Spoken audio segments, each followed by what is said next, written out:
Hello and welcome to the Success Showcase. I'm your host, Eric Lopkin from the Modern Observer Group, and with me as always is Chip Janiszewski from the Happiness and Success GPS. Chip, how are you doing this week? Doing great. How are you, Eric? I'm doing fantastic. Things are moving ahead and we're looking forward to a lot of great things happening. Absolutely. February is right around the corner, and January's been a good month. Absolutely. So, I happened to walk in the other day on a TV show called Lockdown. I've never seen this before, but it's about people in prison. And when I walked in, the warden was having a conversation with a member from a prison gang. And the prisoner had agreed to cooperate with the warden.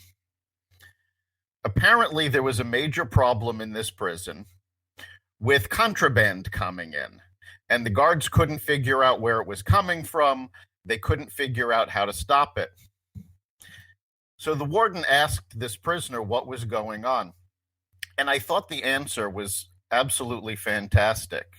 The prisoner said, well, we have 24 hours a day to figure out how to do things. Your guards only have 8 hours a day to figure out how to stop us. And I thought, that's it's so true that, no matter how many resources you have, you can make up with it with time and effort. And that's what spurred today's topic, is we're talking about time management and what you can do with that time and what you can do to make more of the time.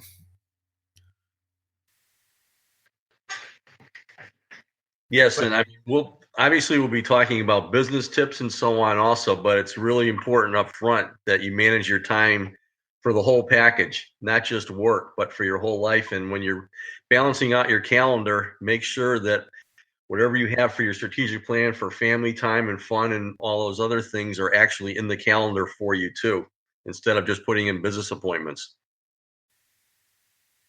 Absolutely. But I thought hearing this coming from a prisoner really turned my head, because it's true. We tend to segregate what we do for work. Oh, we've got this 8 hours for work.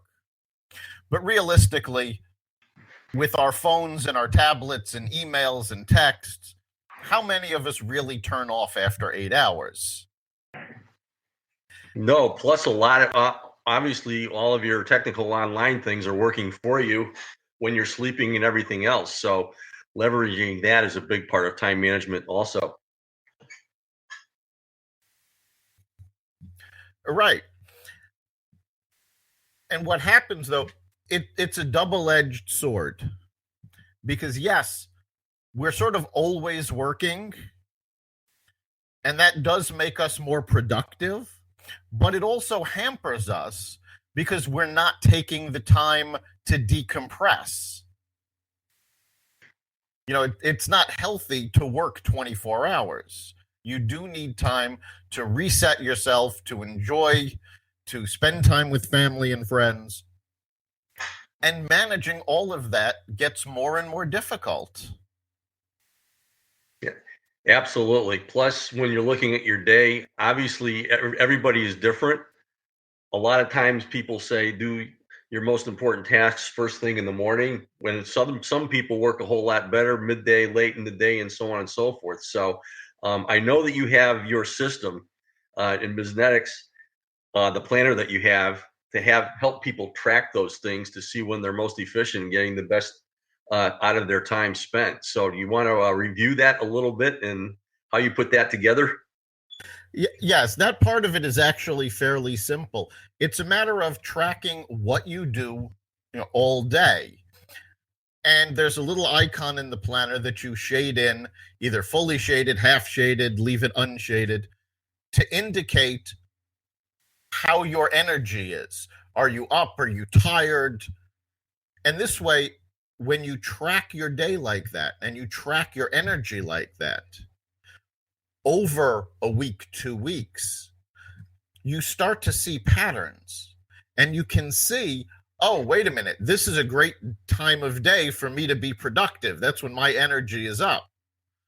I mean, there's loads of expert advice saying, oh, yes, you have to get up an hour earlier. That's a great way to get things done. If I get up an hour earlier, it's an hour of wasted time, because that's not when I'm at my best. On the other hand, I've gotten more done between 11 p.m. and 1 a.m. than I have in, a 12-hour period. So you really do have to figure out what works for you.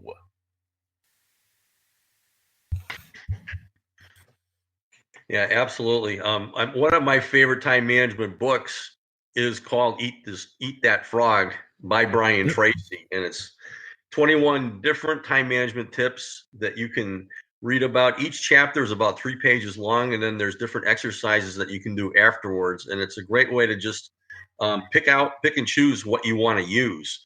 In case you folks are wondering what that frog is, basically it's for morning people. And what it is that most important task that's on your desk that means the most to you. If you do that very, very first thing in the day, that's your frog. And if you eat that frog, the rest of the day is going to be a whole lot easier, because you've gotten the most difficult, the most urgent task out of the way first thing. Right. And yeah, it's a great book. The tips on it are fantastic, but it is only one method. And it's, get that big task out of the way. This way you're sailing through the rest of your day. On the other hand, a lot of people find it easier get the small tasks done first and build momentum. And then you've gotten, 4 or 5 little things done. You're feeling accomplished. You're into your day. And that's when you tackle that big task. Again, it depends on how you work and when you're at your peak energy. If your peak energy comes at 3 o'clock in the afternoon, you don't want to be handling that big task at 9 a.m. By the same token, if your peak energy is 9 a.m., you don't want to put it off until 3 p.m. when you're not at your peak.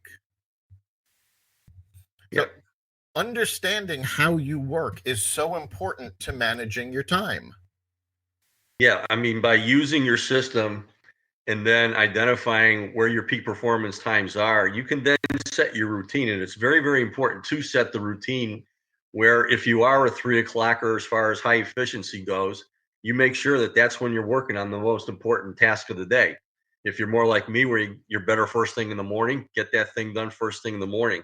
But it's really, really important to, as you track your routine and track your results, to develop that routine so that you are maximizing your time at your peak time. Exactly.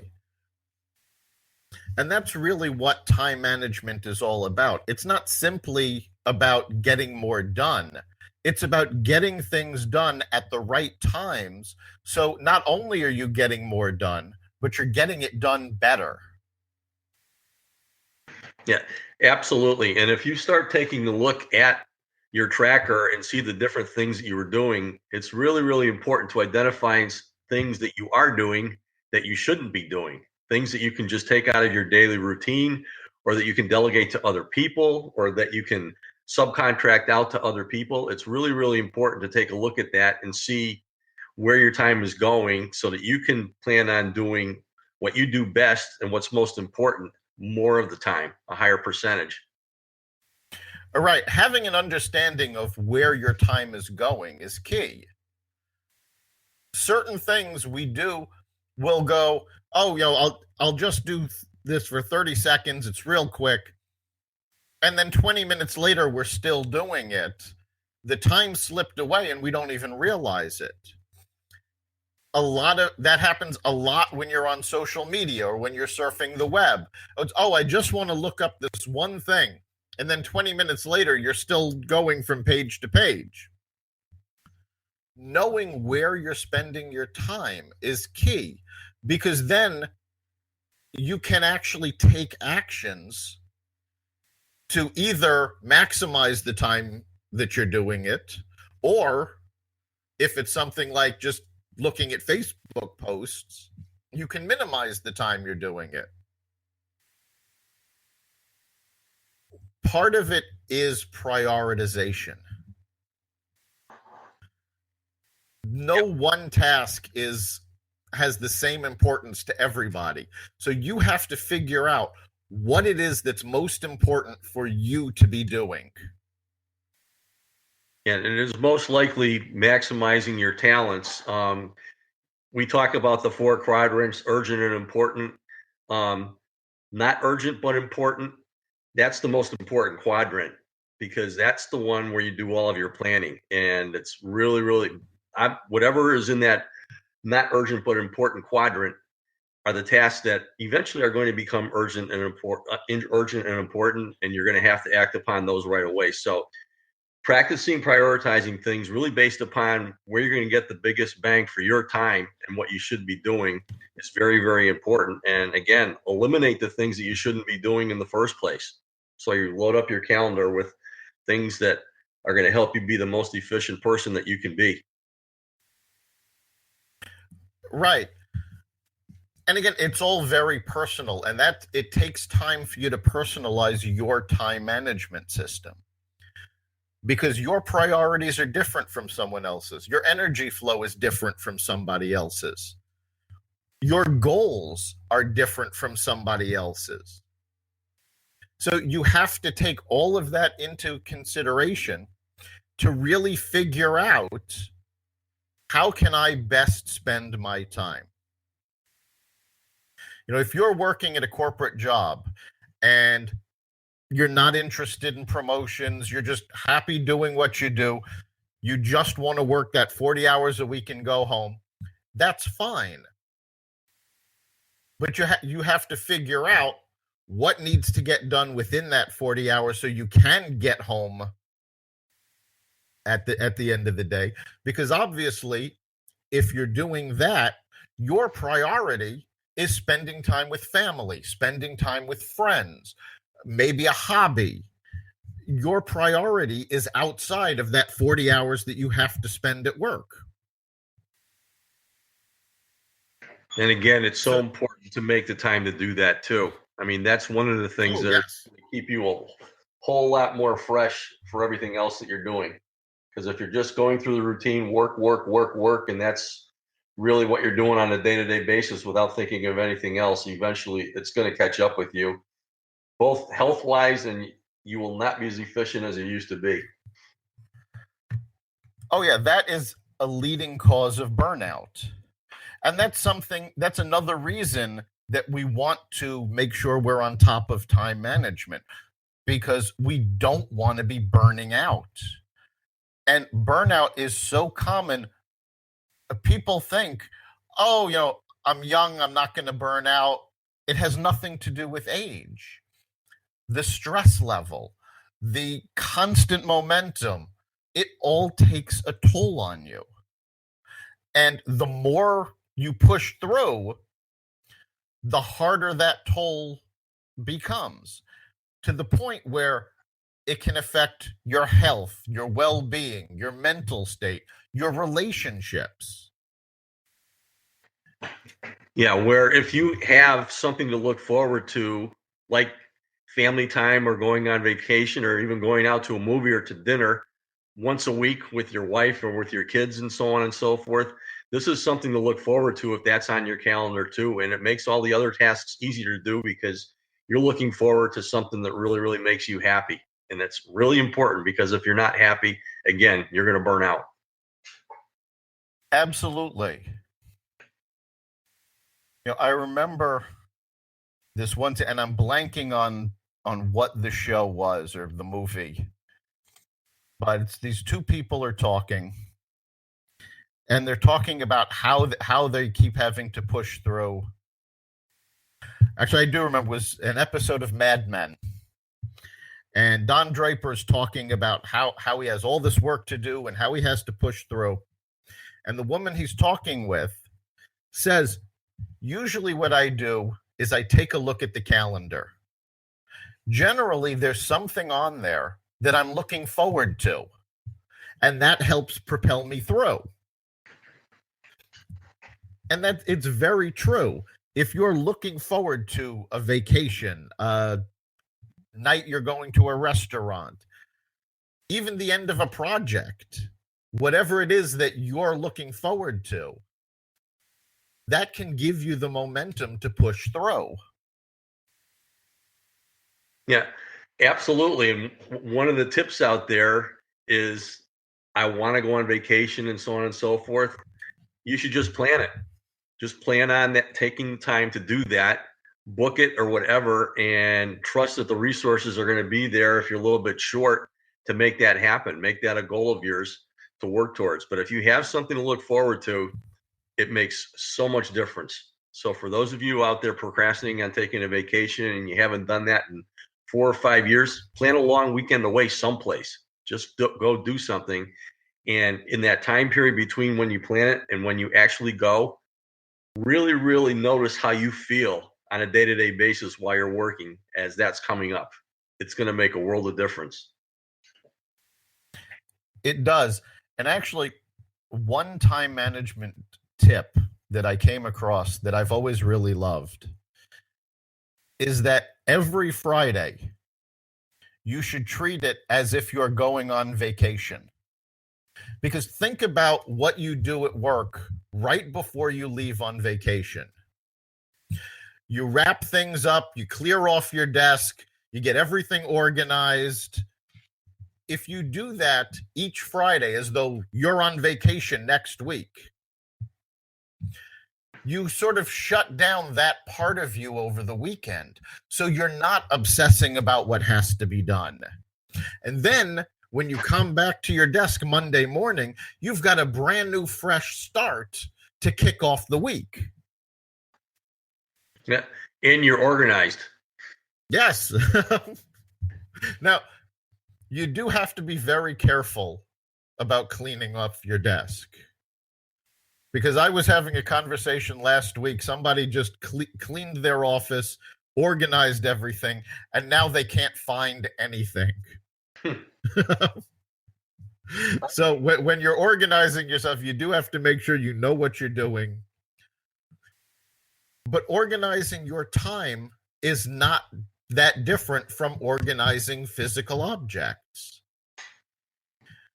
Each thing has a place, and you can either through a calendar, a spreadsheet, whatever tool you want to use, you put each project, each activity in its place. Yeah, one of the best systems which I've still been using for probably 15 years when I learned it is, I think it's called the tickler file system. And all you do is you go get a carton from Staples and you get a bunch of hanging folders. And I recommend different color ones for the months and then different color ones for the days. So I have blue ones for the days and green ones for the months. And all you do is you label the 12 monthly calendars, and then you label the other folders 1 to 31. And for the month, what you do is you're going to put everything that you have to do. Say we got February coming up. February 2nd is Friday. If I got something going on Friday, I have the February folder in back of January 31st, and I will put it in the February 2nd folder, so it's right there waiting for me. If you're going to clean your desk off, that's a great way to put the papers in orders, to put them on the day that you're going to work on them. And if you're not working on it until March, you just stick it in the March folder, and then when March comes, you organize things. But that's a great system to use, and I'm sure you can go online and Google it, and it's easy. Absolutely. The tickler system was actually popularized by David Allen in Getting Things Done, which is also a fantastic productivity and time management book. And he's written several books since then. But the GTD, or Getting Things Done methodology, is very popular. It's a fantastic tool. And one of the things that I always loved about it is that he didn't create specific tools, because his point of view was you have to use the tools that work the way you do. So for you, it's a tickler file. And I know you've talked previously about how you like putting things in spreadsheets. For someone else, it could be a calendar program. There's also ways to automate it. There's apps that you can put in an email. And then on the day you schedule it, the day of the tickler, the app will send you the email to remind you that this is what you have to do today. Yeah, I use spreadsheets a lot. Well, for calendars, I can do it because I can just format a calendar, and I carry 6 weeks around in my pocket with times there, so I can just pencil in my appointments. I know I have to learn how to use this cloud stuff better, but I also have a sheet, which is my to-do list, which again, I just write on that all day long, and I can update that too. But the nice thing about spreadsheets is also you can sort things. So if you have a whole list of things that you got to get done, and you just write them all down on a sheet of paper during the day, put them in a spreadsheet at night, and then sort them out. And that will help you prioritize exactly when you're going to do what. Absolutely. One of the most important things about any time management tool is that you have to use it. Having a desk calendar doesn't do you any good if you leave it on your desk and you're out at appointments. I have a to-do list program I use called Things, and my computer is set so that when I turn on the computer, that program automatically launches. So it's right in front of me as soon as I turn on the computer, so that I know this is what I have to do today. These are the appointments I have, and it's all right there. If I put stuff into the program and then never checked back, it wouldn't do me any good. So whatever method you end up using, it has to be something you're going to use on a regular basis.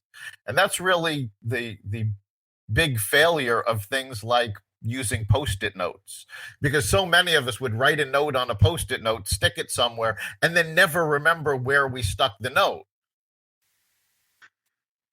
It's my new wallpaper. There you go. So whatever methodology you use to manage your time, whether it's a simple calendar, a project management program with Gantt charts and all sorts of complexities, it has to be something that you are going to use on a regular basis. The main reason that I actually switched over to a smartphone so many years ago was because I would be sitting at my desk and I'd put an appointment in my calendar on my computer. And then I would go out on appointments and I'd have a paper organizer and I'd write stuff in. And then I'd get back to my desk and go, oh, I just double booked things.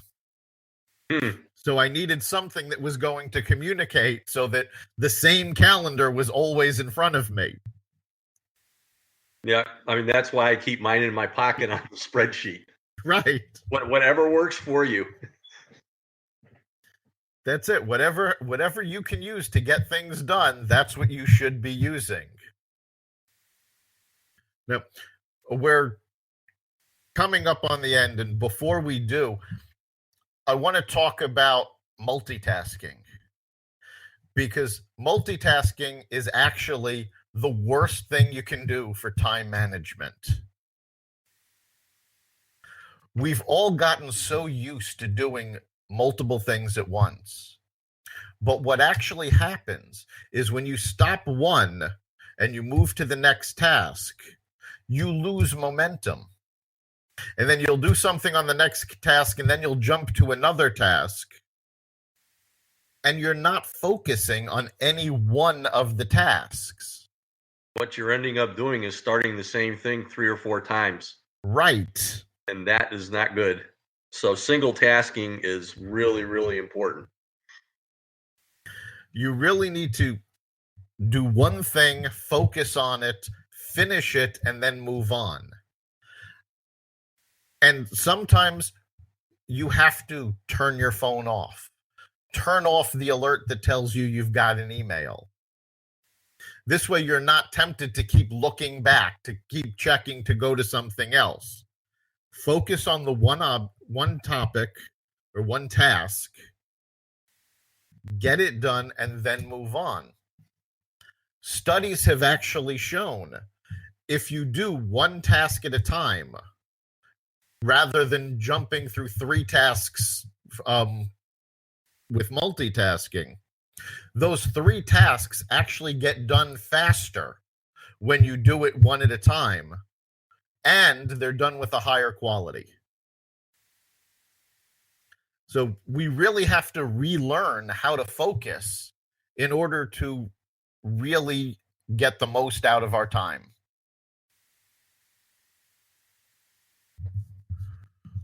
We've spent so long going, oh, I have so much to do. I've got to get it all done at once. We'll do this and that and that and that. And then half of it doesn't get done. It's the same list tomorrow. Right. It's better to focus on one task at a time and actually get it done. So we're coming up on the end now. What do you think is the big takeaway our listeners should have? Analyze your most productive times of the day of doing things, prioritize, and very, very important, set up your own system and stick to it every day. Absolutely. I think the most important thing someone can do is to understand how they're spending their time and when things should be done for them, what their priorities are, what their energy is, and make the system work for them and keep at it. Time management isn't something you can do once and then set it aside. It's something you need to do every day. And if you do, you'll find yourself with a lot more energy and a lot more productive. And you can pull extra time out of the day to do things you really want to do. You've been listening to the Success Showcase. You can catch us every week at blogtalkradio.com/success showcase, or you can find us on the iTunes Store, Apple Podcasts app, and wherever you find podcasts. Remember, make this week your best week ever, and make next week even better. See you then.